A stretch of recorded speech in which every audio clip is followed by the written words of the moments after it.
Hello everyone, कैसे हैं आप सभी दोस्तों। उम्मीद है आप सभी बहुत अच्छे होंगे। स्वागत है आपका हमारे चैनल द अंकुर टॉक पर।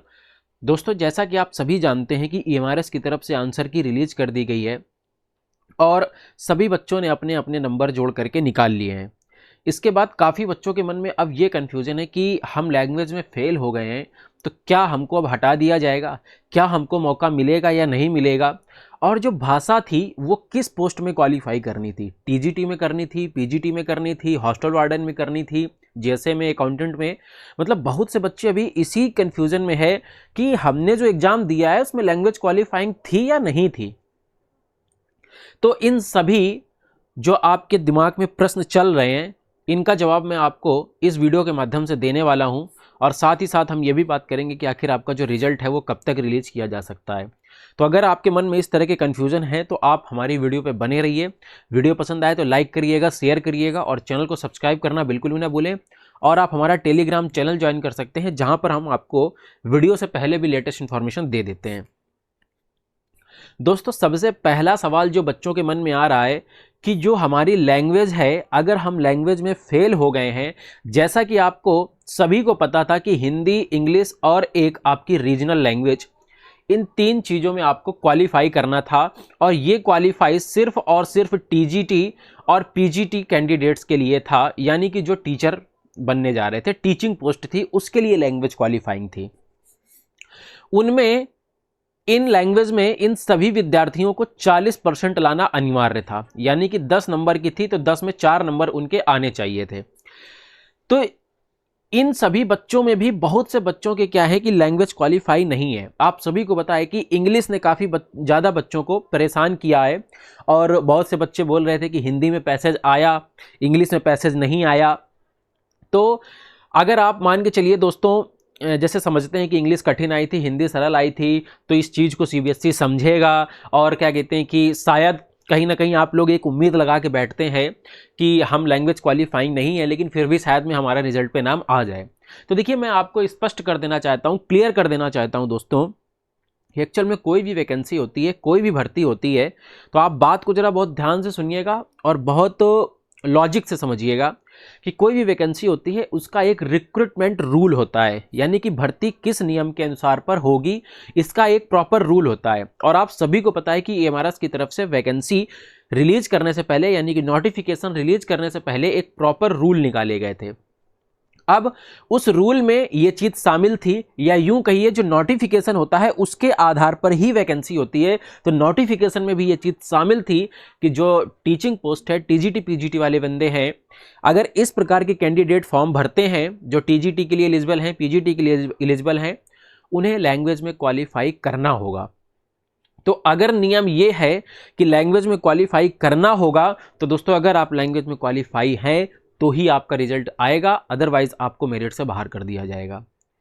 ये खुले शब्दों में रूल कहते हैं, मैं ऐसा नहीं कह रहा हूं। ठीक, अगर मान के चलिए सीबीएसई को ये लगता कहीं ना कहीं कि हो सकता है बच्चे क्वालिफाई नहीं कर पाएंगे, या हम प्रॉपर इस तरीके के जो अच्छे कैंडिडेट हैं उन्हें हम नहीं ढूंढ पाएंगे, तो वो नोटिफिकेशन में अगर इस तरह की बात को मेंशन करता कि इन केस अगर हमारी जो वैकेंसी है, जो मिनिमम भरनी होती हैं, अगर वो नहीं भर पाती हैं, तो फिर हम क्वालिफाइंग नंबर में बच्चों को रिलीफ देंगे, जैसा कि बीपीएससी ने किया था। बिहार में जो भी शिक्षक भर्ती हुई है, आप सभी को पता होगा, पिछली शिक्षक भर्ती जो पहले चरण की थी, उसमें इन्होंने इस बात को बोला था कि अगर हमें जो हमारी मिनिमम वैकेंसी भरने का क्राइटेरिया है, अगर हम उसे फुलफिल नहीं कर पाते हैं, तो हम जो हमारा लैंग्वेज क्वालिफाइंग वाला पोर्शन है उसमें बच्चों को रिलीफ देंगे। जबकि ईएमआरएस में इस तरह की बात नहीं है। ठीक है, तो अगर मान के चलिए कैंडिडेट नहीं मिल पाते हैं, तो इस तरीके की अगर नोटिफिकेशन में बात नहीं है, तो मेरे हिसाब से भले ही वैकेंसी थोड़ी बहुत खाली चली जाए, पहली बात तो देखिए कैंडिडेट मिल जाएंगे, बनी बात है कि मिल जाएंगे, लेकिन इन केस हम दूसरे केस में मान लेते हैं कि नहीं मिलते हैं, तो इस केस में वैकेंसी खाली जा सकती है। लेकिन अगर आप लैंग्वेज में क्वालिफाई नहीं है तो आपको कंसीडर नहीं किया जाएगा, ऐसा रिक्रूटमेंट रूल के अनुसार होगा दोस्तों। क्योंकि अगर उसमें इस प्रकार की बातें लिखी होती, तब तो फिर ईएमआरएस क्या करता कि थोड़ा सा इस 40% को हो सकता है 30% में ले आता। ठीक, तो उम्मीद कर रहा हूं कि आप समझ पा रहे होंगे कि मैं किस पॉइंट ऑफ व्यू से आपको क्या चीज़ समझाना चाह रहा हूं, और उम्मीद करता हूं कि अगर आप टीजीटी पीजीटी के कैंडिडेट हैं, आपने भरा था, आप नहीं क्वालिफाई हो पाए हैं, तो आप देखिए टेंशन नहीं लीजिए, अभी आगे और वैकेंसी लगी हुई है। मैं आपको बता दूं कि हमने आपको एक वीडियो के माध्यम से बताया था कि आपकी जो DSSB की दोस्तों दिल्ली में वैकेंसी है वो आने वाली हैं। आप सभी को पता है कि पीजीटी का नोटिफिकेशन रिलीज हो चुका है, टीजीटी का आने वाला है, और एनटीटी का नर्सरी के जो टीचर्स होते हैं उनका भी नोटिफिकेशन रिलीज हो चुका है। तो अगर आप पीजीटी के लिए एलिजिबल हैं तो आप भरिए, और अगर आप टीजीटी के लिए एलिजिबल हैं तो आप थोड़ा सा वेट करिए, जनवरी एंड के तक आपका जो है नोटिफिकेशन देखने को मिल जाएगा। और मैंने आप सभी को बताया था कि अगर आप DSSB टीजीटी पीजीटी मैथ्स के लिए तैयारी करना चाहते हैं तो आप चैनल को सब्सक्राइब कर लीजिए, क्योंकि हो सकता है आपको इस चैनल पर कुछ कंटेंट्स अच्छे आपको मैथ्स से रिलेटेड देखने को मिले, और या फिर धीरे धीरे हो सकता है कि हम आपको पूरी मैथ्स के टॉपिक्स की वीडियोस भी उपलब्ध करा देंगे। तो आप चैनल को सब्सक्राइब करना बिल्कुल भी ना भूलें। अब बात आती है कि लैंग्वेज किसको क्वालिफाई करना था। तो देखिए लैंग्वेज की अगर मैं आपसे बात करूं तो अभी मैंने ऊपर आपको बता दिया कि टीजीटी और पीजीटी कैंडिडेट को लैंग्वेज क्वालिफाई करना था।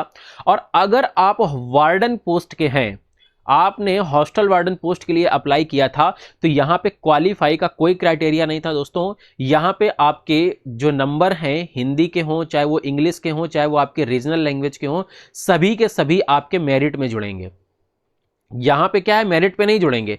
ये 150 मार्क्स का एग्जाम था टीजीटी का, है ना, टीजीटी की बात कर रहा हूं मैं, आपका 150 का था, जिसमें से 30 नंबर की लैंग्वेज क्वालिफाइंग थी।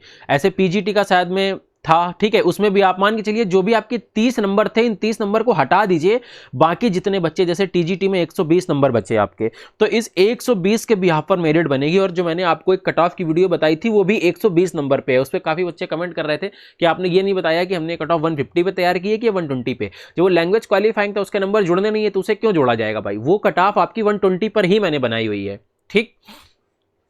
और वो आपके गूगल डेटा के आधार पर है, जो आपने फॉर्म में सबमिट किए थे अपने रिस्पांस, उसी के आधार पर मैंने आपको बताई थी, ठीक है। इसके बाद लैंग्वेज की मैं आपसे बात करूं तो हॉस्टल वार्डन के कैंडिडेट के लैंग्वेज के नंबर जुड़ेंगे और वो मेरिट पे भी काम आएंगे। अगर आप हिंदी इंग्लिश रीजनल लैंग्वेज में ज्यादा लेकर के आए होंगे तो आपको मेरिट पे आने के चांस बनेंगे। यहाँ पे क्वालिफाइंग का कोई सीन नहीं है। तो वार्डन वाले कैंडिडेट ध्यान से सुने कि अगर आपके लैंग्वेज में आप क्वालिफाई नहीं है भले ही, तो आपको घबराने की दिक्कत नहीं है कि हम बाहर हो गए।